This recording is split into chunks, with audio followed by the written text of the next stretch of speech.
Okay, so we'll start now.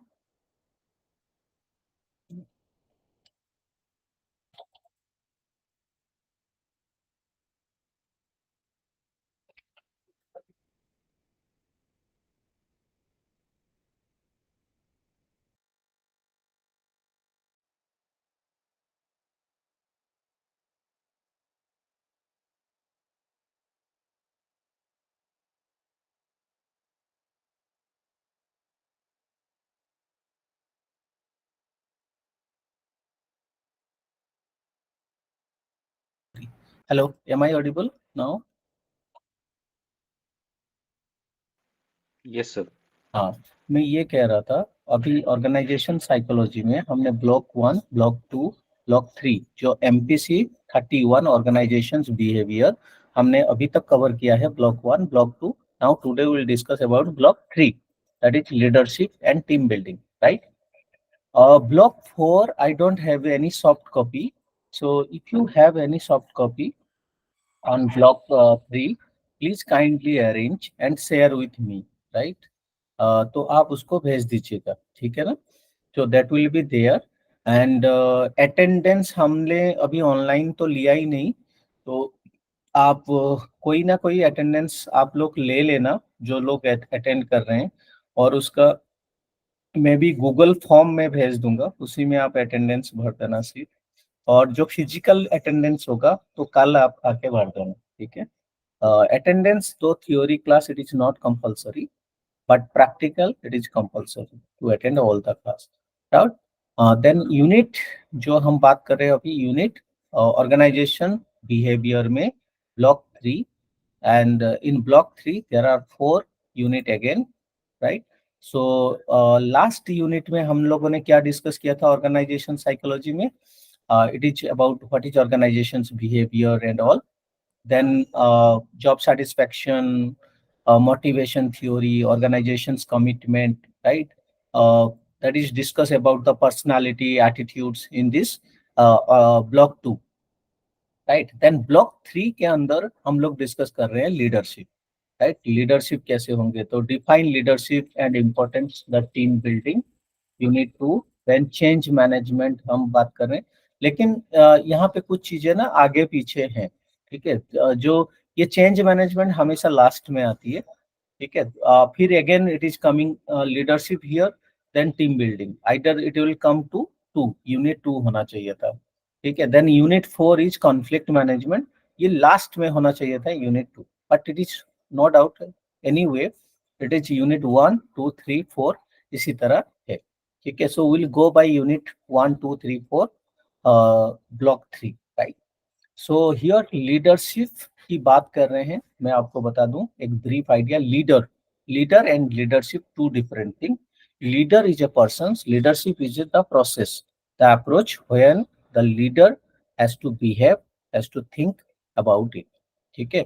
और what is leadership? Leadership is basically a leader who motivates, who guide, who influence, right? Who inspired the people to achieve the common goal or common objective of the organizations, or any purpose, right? So leader is who can influence. Leadership की जरूरत नहीं है, leadership में authority हो, power हो, it is a personal ability of the persons, right, who can influence.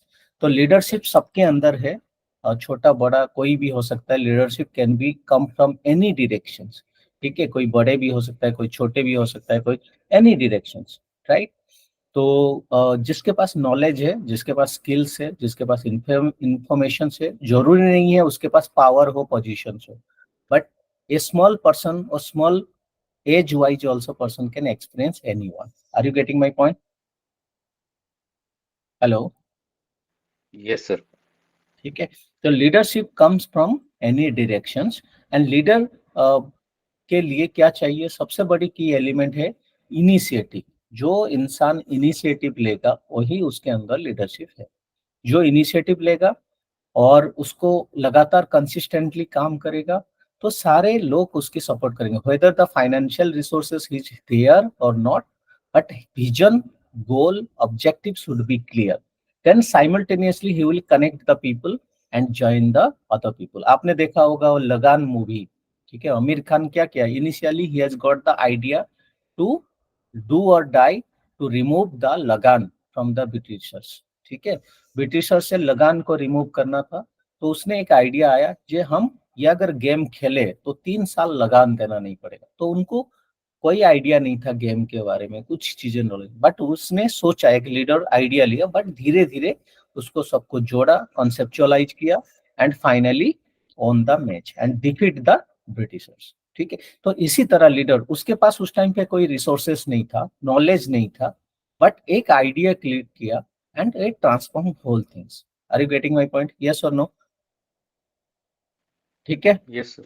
Yes. तो इसी तरह लीडर काम करता है, ठीक है, जो एक्चुअल लीडर होता है वो ट्रांसफॉर्म करता है। अदरवाइज क्या है ना, ये सबसे बड़ी, और लीडरशिप की मैं बात कर रहा हूँ, leadership is the only things is the matters in the organisation. वही ऑर्गेनाइजेशंस में profit, growth, performance, productivity, effectiveness, efficiency, है ना, स्मूथनेस, तो जो भी अच्छी चीज बात कर रहे हो, जो ऑर्गेनाइजेशन में कल्चर कैसे होगा, इंफ्रास्ट्रक्चर कैसे होगा, तो ये सारे लीडर्स की सोच होती है, ठीक है, कैसे मोबिलाइज करना, कैसे। तो आपका लीडर अगर अच्छा है, ठीक है, तो कोई चीजों की कमी नहीं। अगर लीडर कमी है तो वहीं पे मिसमैनेजमेंट, बहुत सारी चीजें आपको दिखाई मिलेगा। Are you getting my point? तो इसीलिए बहुत सारे लोग ऑर्गेनाइजेशंस में जो चीजें मैं बता रहा हूँ वो डिफर करेगा डिफरेंट ऑर्गेनाइजेशन टू ऑर्गेनाइजेशन, इसीलिए क्योंकि वो लीडर को हाफ नॉलेज है, ठीक है, कहीं से पढ़ा कहीं से नहीं। वो सोचता है कि हम, क्योंकि हम ऐसे कल्चर से अपब्रिंगिंग हम आए हैं जो ब्रिटिशर्स थे, हम एक्सप्लॉइटेशंस में बिलीव है। हमने जो देखा है, जो किसी को पावर मिल गया, किसी को अथॉरिटी मिल गया, वो दूसरे को दबाएं, दूसरों को एक्सप्लॉइट करें, वही लीडरशिप हमने माना है, ठीक है, जिसके पास पावर है, पोजीशंस है, वही leadership, it doesn't matter, right. लेकिन उस पावर पोजीशन को सही तरीके से कैसे इस्तेमाल करना है, वो चीजें सीखने की जरूरत है। Are you getting my point? तो वो जो सीख लिया, वही एक्चुअल लीडरशिप, वही एम्पावर करता है पूरा। राइट। तो यहाँ पे लीडरशिप आपने देखा होगा, लीडरशिप के अंदर बहुत कैरेक्टरिस्टिक दे रखा है लीडर की, interpersonal skill, communication, values, organisation consciousness, confidence, activity, creativity, achieving results, इतने सारे आपका स्किल्स होनी चाहिए, ठीक है, लीडर्स। और leaders can be a, what are the leadership factor ना, it is a leader is a good visions, followers, communication, situation, तो ये सारे सेल्फ एक्सप्लेनेटरी है, you can go through it. तो so these are the leader and there are different types of leader. यहाँ पे देखा लिखा है क्लासिफिकेशन ऑफ लीडर। तो as of now there are 3 classification of leader. Then in literature there are many classification, but मोटा मोटी मैं बता देता हूँ, क्योंकि 3 classification, right. One classification is participative leadership, और अनदर इज ए ऑटोक्रेटिक, तीसरा है लेजस्फेयर, फ्री रेन और लेजस्फेयर। तो ऑटोक्रेटिक कौन है, जहां पे यहाँ पे लिखा है ना ऑथोरिटेरियन, यहाँ पे देखो ऑथोरिटेरियन लीडरशिप, ठीक है। तो ऑथोरिटेरियन कौन है लीडरशिप, जो डोमिनेट करता है ज्यादा, ठीक है, कोई किसी का नहीं सुनता। पार्टिसिपेटिव डेमोक्रेटिक कौन सा है, जो दूसरों को लेके चलता है। और तीसरा है फ्री लैंड, ठीक है।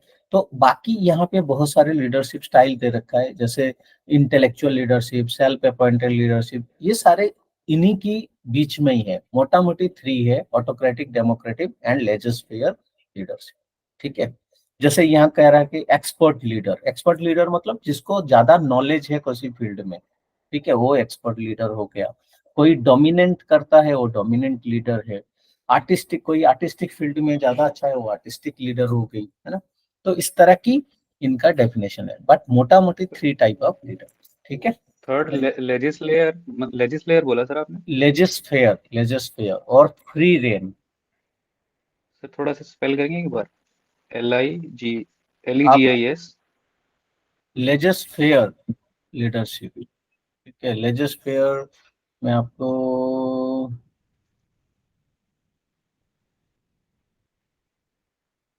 लेजिस्फेयर फ्री रेन, आप लिख लो फ्री रेन, ठीक है, ठीक है। ठीक है। Free rein leadership style.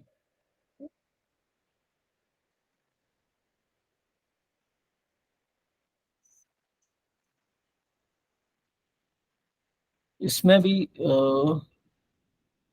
Artistic, democratic, expert, dominant, persuasive leadership, ये है लेजिस्फेयर की। ये देखो, LAISSEGEZ,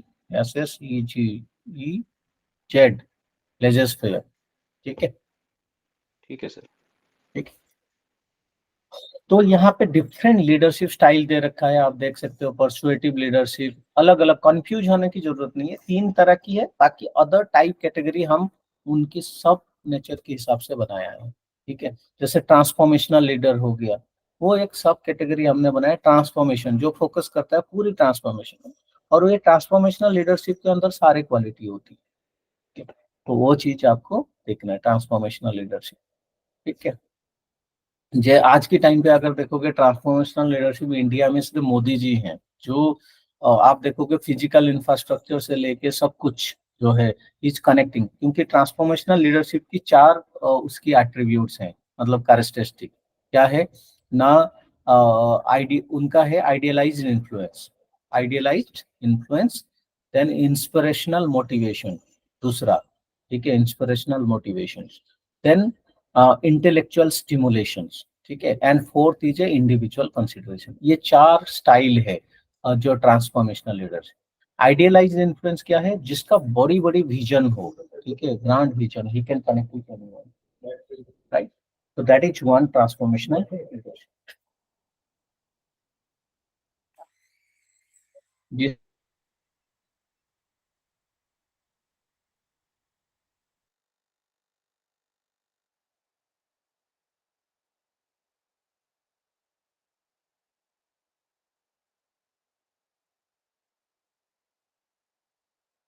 hello, hello. Yes sir. हाँ, तो एक तो मैं बताया आइडियलाइज इन्फ्लुएंस, हुई as a grand vision, connectivity one, and बड़ी विजन की बातें करते हैं। ठीक है, हम ऐसा जैसे विकसित भारत एक बड़ी विजन मैं कहूँगा, जो उनका गोल बनाया। जैसे बहुत सारे ऐसे विजन बनाई मोदी जी ने, जैसे कि इंटरनेशनल योग डे, जो इनोवेटिव है, जो जो ट्रांसफॉर्मेशन करे। ठीक है ना, जैसे अब उनका स्किल इंडिया हो गया, या मेक इन इंडिया हो गई, या ऐसे विकसित भारत जो आने वाले कितना 2047 ये जो विकसित भारत की गोल बनाए। तो इस तरह की, that is the important aspect, right.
Hello, hello, am I audible? Yes sir. ठीक है, तो इसी तरह मैं, इसकी आइडियलाइज इन्फ्लुएंस हो गया। इस तरह इंडिविजुअल कंसिडरेशन, वो देखो हर एज ग्रुप के लोगों के साथ कनेक्ट करते हैं। ठीक है ना।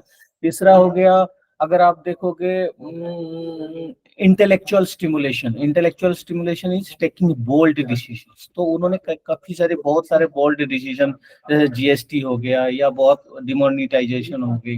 ठीक है, वो इलेक्शन हारेंगे नहीं हारेंगे, लेकिन they have taken the decisions, right. तो इस तरह की बोल्ड स्टेप लेना, रिस्क टेकिंग एबिलिटी। ठीक है, आइडियलाइज और इंस्पिरेशनल मोटिवेशन मींस दूसरों को इंस्पायर करे काम करे। तो इसी तरह ट्रांसफॉर्मेशनल लीडर जो होते हैं वो 360 डिग्री काम करते हैं, ठीक है ना। तो इसी तरह ट्रांसफॉर्मेशनल वर्सेस ट्रांजैक्शनल लीडरशिप भी है, ठीक है, आप उसको देख सकते हो, राइट। देन फैक्टर्स जो है लीडर फॉलोअर्स कम्युनिकेशन सिचुएशंस, ये सारे उनकी कैरेक्टरिस्टिक है, जो सिचुएशंस के हिसाब से कैसे स्टाइल बदलना है। तो इसी तरह थ्योरी है, तो लीडरशिप को अगर आपको समझना है तो थ्योरी को आपको पढ़ना है। इसमें बहुत सारे थ्योरी दे रखा है, ट्रेड थ्योरी है ना, Likert system theory, managerial grid है ना, पाथ गोल theory, contingency theory. Contingency theory बात करता है जो सिचुएशंस के हिसाब से कैसे लोगों को आपको बिहेव करना है, situation based on the situation. Continue उसी तरह टीम बिल्डिंग, जैसे टीम है, टीम में कैसे काम करना है, टीम बिल्डिंग के अंदर वो काम दे रखा है। जैसे टीम में करना है तो 12C in the team building, it is very self explanatory. आप क्लियर एक्सपेक्टेशन, कॉन्टेक्स्ट, किस कॉन्टेक्स्ट में बात कर रहे हो, कमिटमेंट, कॉम्पिटेंस है ना, कैरेक्टर, कंट्रोल, कोलाबोरेशन, कम्युनिकेशन, ये सारे सेल्फ एक्सप्लेनेटरी। कॉन्सिक्वेंस, उसका क्या कॉन्सिक्वेंसेस आएगा, कोऑर्डिनेशन, कल्चरल चेंज, ठीक है। तो team and leadership is very very important in this manner. लेकिन आपको लीडरशिप अगर पढ़ना है, ये सारे जो अप्रोचेस हैं इसको पढ़ना पड़ेगा, ठीक है। कॉन्टीजेंसी थ्योरी में दो थ्योरी है, जैसे फिडलर कॉन्टीजेंसी थ्योरी है और दूसरा है ब्लांचार्ड सिचुएशनल लीडरशिप थ्योरी, ठीक है। तो ये सिचुएशंस के हिसाब से लीडर की स्टाइल को बदलना है, ठीक है। इस थ्योरी का कहता है। पाथ गोल थ्योरी में कहता है कि जब भी कोई पाथ होगा तो लीडर की स्टाइल ऑल्सो बदलेगा। तो ये दोनों सिचुएशनल थ्योरी है, ठीक है, path goal theory and contingency theory. इसी तरह मैनेजरियल ग्रिड, ये बिहेवियरल थ्योरी है, ठीक है। इसमें बिहेवियर दोनों तरह की, टास्क जब आप कैसे दे रहे हो और लोगों के साथ रिलेशनशिप कैसे मेंटेन कर रहे हो, ठीक है। उसी तरह ये पूरी ग्रिड बन रही है, ठीक है। तो इसको आप पढ़ना। देन यूनिट 2 के अंदर चेंज मैनेजमेंट की बात कर रही है। तो चेंज जो है इनएविटेबल इन द ऑर्गेनाइजेशन, तो हमेशा चेंज की हमें बात करनी है, चेंज काम करनी है, और चेंज के लिए लीडरशिप भी इंपॉर्टेंट है, ठीक है। जैसे यहाँ पे कुछ मैनेजमेंट की फंक्शंस की बात कही गई, प्लानिंग, ऑर्गेनाइजिंग, स्टाफिंग, कंट्रोलिंग, ये मैनेजमेंट फंक्शंस है। बट चेंज के लिए ये मॉडल जो है कुछ एक जॉन कॉटर मॉडल है, कॉट लुइंस की मॉडल्स हैं, वो चेंज में हम यूज करते हैं। तो चेंज इज कंस्टेंट, ठीक है, चेंज हमेशा होगा। देन चेंज की प्रोसेस में रेजिस्टेंस आती है, ठीक है। जब भी आप कोई चेंज करोगे बहुत सारे लोग आ जाएंगे, और चेंज फिजिकल चेंज नहीं है, change basically attitudinal change, behavioural mindset of the people, वो चेंजेस, कोई भी चेंज होगा बहुत सारे। तो चेंज को एक्सेप्ट करने के लिए हमें बहुत सारे टेक्निक, पहले एजुकेट करना, अवेयरनेस देना, पार्टिसिपेट करना, डिसीजन मेकिंग में हेल्प इन्वॉल्व करना, तभी जाके चेंज हो सकता है। अदरवाइज रेजिस्टेंस इंडिविजुअल लेवल पे, ग्रुप लेवल पे रेजिस्टेंस आएगा, कोई भी चीजों की रेजिस्टेंस होंगे, ठीक है। तो ये चीज है, ठीक है। तो इस चीजों को हम रेजिस्टेंस की लेवल पे ये चीज करेंगे, ठीक है। तो ग्रुप लेवल पे ये सब रेजिस्टेंस हो सकता है। तो रेजिस्टेंस जो है, इंडिविजुअल रेजिस्टेंस क्या है ना, फियर ऑफ अननोन, मेरे से काम चला जाएगा, मेरी सिक्योरिटी, अगर जॉब में मेरी वो हो गया तो मैं कैसे काम करूं, तो ये सारे चैलेंजेस रहती है, ठीक है। तो इसीलिए चेंज तो वहां पे भी डिफिकल्ट है और उधर भी चेंजेस की डिफिकल्ट है। तो चेंज जो है एक तरीके से जो है इंडिविजुअल रेजिस्टेंस एंड उसका एक इक्विलिब्रियम है, ठीक है, individual resistance versus the driving force, restraining force and driving force. अगर रिस्ट्रेनिंग फोर्स ज्यादा हुआ, ठीक है, तो चेंज पॉसिबल नहीं है। मतलब बहुत सारे ऑब्जेक्शंस आ गई तो चेंज नहीं होगा, अगर बहुत सारे पॉजिटिव पॉइंट्स आ गई तो चेंज हो जाएगा, ठीक है। तो इसीलिए चेंज का इंपॉर्टेंस है, ठीक है। तो चेंज मैनेजमेंट के अंदर कॉट लुइन का एक मॉडल है, फ्रीजिंग, अनफ्रीजिंग एंड रीफ्रीजिंग, ठीक है, फ्रीजिंग, अनफ्रीजिंग, रिफ्रीजिंग। तो उसके थ्रू चेंजेस होते हैं, फ्रीजिंग, अनफ्रीजिंग, रिफ्रीजिंग। अनफ्रीजिंग के टाइम पे आप एजुकेट करिए, इन्वॉल्व करिए, उनको समझाइए क्या बेनिफिट है उनको मिलेगा। इसके बाद जब वो मान जाए, रिस्ट्रेनिंग फैक्टर कम हो जाए, ड्राइविंग फोर्स हाई हो जाए, तभी परमानेंट चेंज, फिर unfreezing to move, move to रिफ्रीजिंग। तो ये आप सर्च करिएगा, पढ़िएगा, कॉट लुइन का मॉडल, ठीक है, उससे चेंज की बात कर गई। तो इसके अंदर दे रखा है, मैं आपको दिखा देता हूँ। चेंज मैनेजमेंट में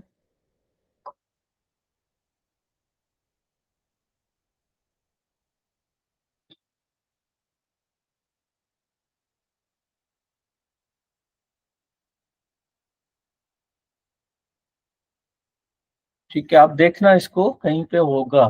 ठीक है ना, इसमें पता नहीं कॉट लुइन मॉडल है। ठीक है, चेंज की।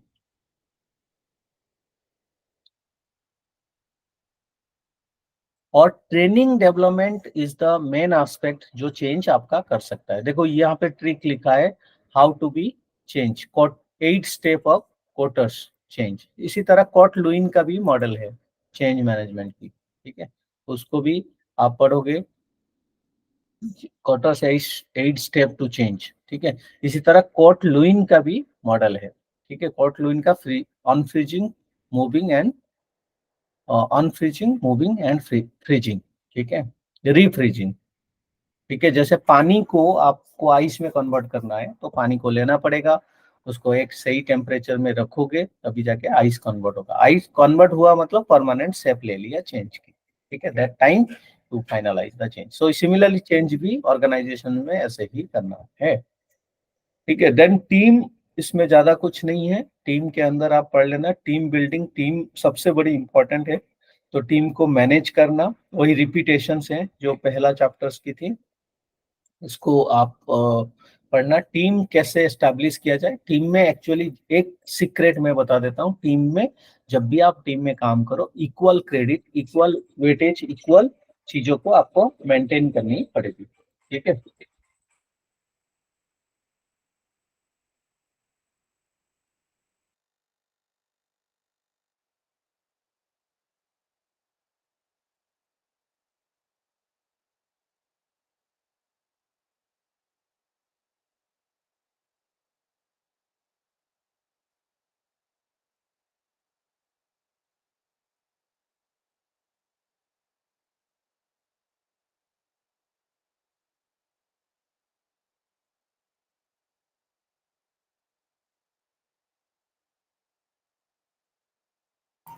Hello, am I Audible?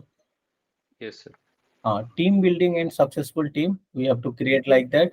And effective training, team में हमेशा आपको इमोशनली कनेक्ट करना है, ट्रस्ट करनी है, कम्युनिकेशन से, और इक्वल वेटेज। जब भी कभी टीम में आप डेलीगेट नहीं करोगे काम तो डिफरेंट होगा, उनको इन्वॉल्व करना है। इक्वल वेटेज है, इक्वल रिवॉर्ड, इक्वल शेयरिंग। जब आप ऐसे काम करोगे तो टीम आपकी सक्सेसफुल रहेगा। Otherwise people will isolate you will do alone and people will do.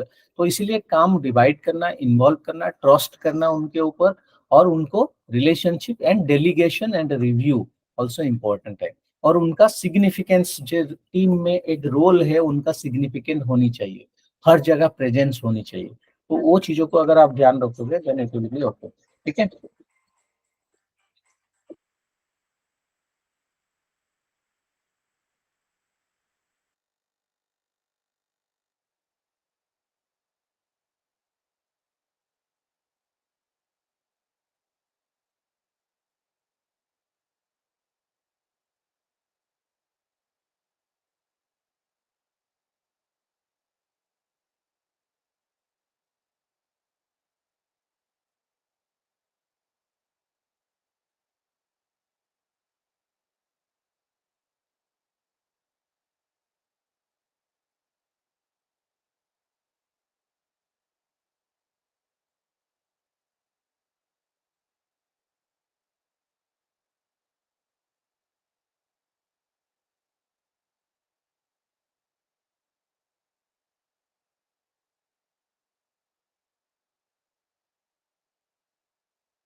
Hello.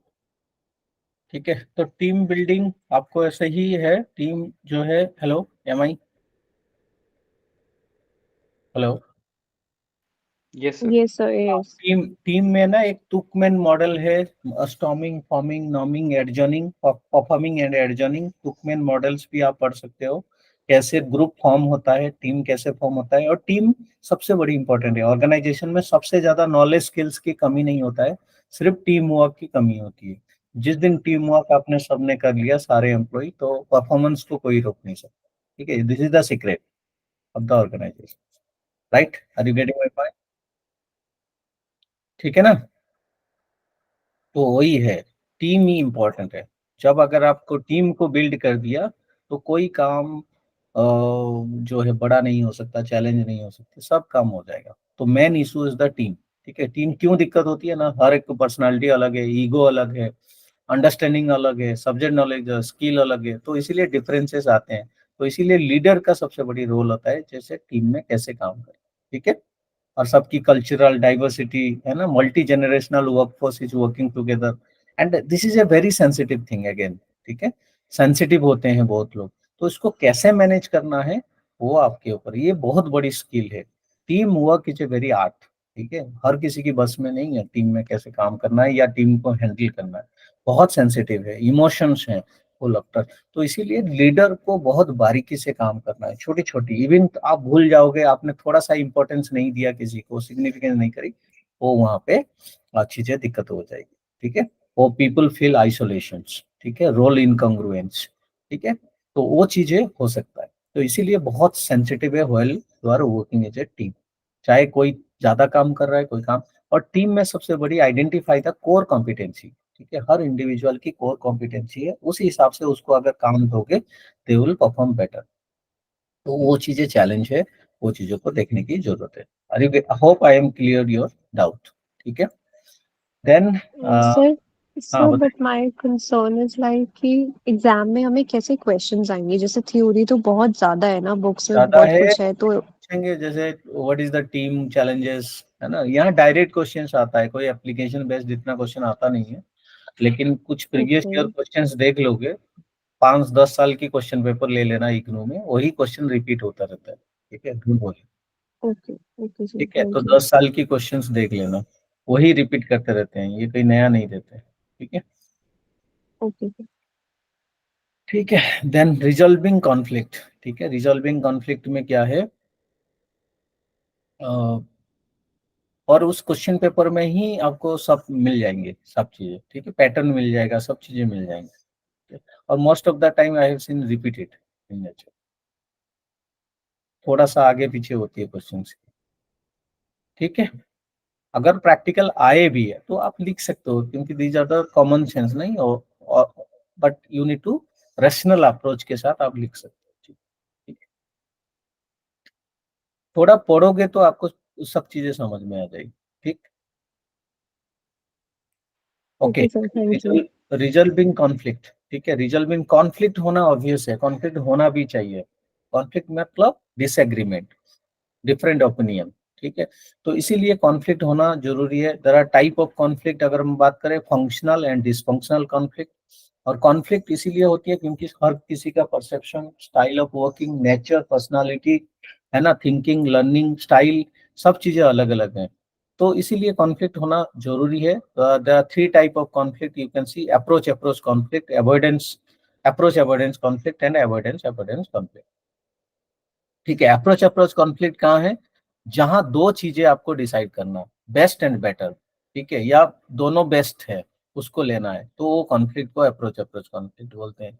Approach avoidance, मुझे अप्रोच अवॉइडेंस मतलब जिसमें मेरे को चाहिए तो अच्छा नंबर, मार्क्स चाहिए अच्छा, लेकिन मैं पढ़ना भी नहीं चाहता हूँ। ठीक है, दैट इज द एग्जाम के टाइम पे पढ़ूंगा, तो अप्रोच अवॉइडेंस कॉन्फ्लिक्ट। और अवॉइडेंस अवॉइडेंस कॉन्फ्लिक्ट मतलब जहां मैं काम करना नहीं चाहता हूँ, लेकिन अनफॉर्चुनेटली वहीं पे लोग, वही लोग मिल जाते हैं। ठीक है, अवॉइड भी करना चाहता हूँ, और अवॉइडेंस कॉन्फ्लिक्ट रहता है, टू अवॉइडेंस, टू नेगेटिव चीजें। ठीक है, तो ये टाइप्स ऑफ कॉन्फ्लिक्ट है। देन इंटरपर्सनल कॉन्फ्लिक्ट मतलब इंटर पर्सनल कॉन्फ्लिक्ट मतलब बिटवीन द पर्सन्स, राइट। और इंट्रा कॉन्फ्लिक्ट मतलब विद इन द पर्सन्स जो होता है, कॉन्फ्लिक्ट होती है। ठीक है, देन देयर आर कॉज, क्यों है कॉन्फ्लिक्ट, कॉन्फ्लिक्ट होने की जैसे रिसोर्सेस हो गया ऑर्गेनाइजेशंस में, इंडिविजुअल हो गई, ग्रोथ अपॉर्चुनिटी, एक्सपेक्टेशंस, परसेप्शंस, है ना, तो they are different reasons for the conflict. ठीक है। कॉन्फ्लिक्ट रिजोल्यूशन कैसे करना है, अंडरस्टैंडिंग होनी चाहिए, right understanding, group cohesiveness, knowledge, ठीक है। और there are 4 style given by the this Thomas and Kilmann, 5 style of conflict handling. ये आपको पढ़ना है, ये इंपॉर्टेंट है। Competitiveness, competing, collaborating, compromising, accommodating and avoiding, ये 5 स्टाइल है लीडरशिप का, एक कॉन्फ्लिक्ट मैनेजमेंट का, इसको आप सीखना है। कॉम्पिटिंग मतलब दोनों अवॉइड कर रहे हैं, लेकिन सेम जगह पे रहोगे तो कॉन्फ्लिक्ट होगा, अगर दूर दूर चले जाओगे तो कॉन्फ्लिक्ट नहीं होगा। कोलैबोरेटिंग हमेशा resolve the conflict between the 2 persons, ठीक है, हमेशा 50-50, मतलब हर चीजें कोलैबोरेट करना। कॉम्प्रोमाइज में क्या हो रहा है कि दोनों कॉम्प्रोमाइज कर रहे हैं, दोनों, वो भी छोड़ रहा है, आप भी थोड़ा झुक रहे हो, ठीक है, कॉम्प्रोमाइज। एकोमोडेटिंग में एक जना ऊपर है, दूसरा एकोमोडेट कर रहा है, ठीक है, कॉम्प्रोमाइज, ठीक है। एंड अवॉइडिंग में दोनों अवॉइड कर रहे हैं, ठीक है, एक दूसरे। तो कॉम्पिटिंग और अवॉइडिंग और एकोमोडेटिंग में हमेशा कॉन्फ्लिक्ट रहता है, इवन कॉम्प्रोमाइज में भी टॉलरेंस लेवल है जिस दिन फुटेगा, लेकिन कोलैबोरेशन हमेशा पॉजिटिव एस्पेक्ट है कॉन्फ्लिक्ट, ठीक है। So this is all about the conflict management, right. बाकी सारे सेल्फ एक्सप्लेनेटरी है, you can go through it, any doubt you can ask, ठीक है। So this is from my side for conflict management, right? So we have so far now discussed, right? One is leadership, then change management, then team building, and conflict management. This is unit block 3, block 3, unit 1, 2, 3, 4. Okay. Any doubt, anything you want to ask? Sir fourth कैसे मिलेगा, fourth unit, क्योंकि जो fourth मैंने भी unit मेरे पास भी online trans नहीं है, देखते हैं कहीं मिल जाए, या हार्ड कॉपी आपके पास है तो कल लेके आना, तो वी कैन डिस्कस। मेरे पास था, मेरे सिस्टम से इरेज हो गई सारे, मेरे डिलीट हो गई, मेरे डेटा सारे चला गया इसी वजह से नहीं है। ठीक है सर। हार्ड कॉपी ले आना, हार्ड कॉपी से डिस्कस कर लेंगे।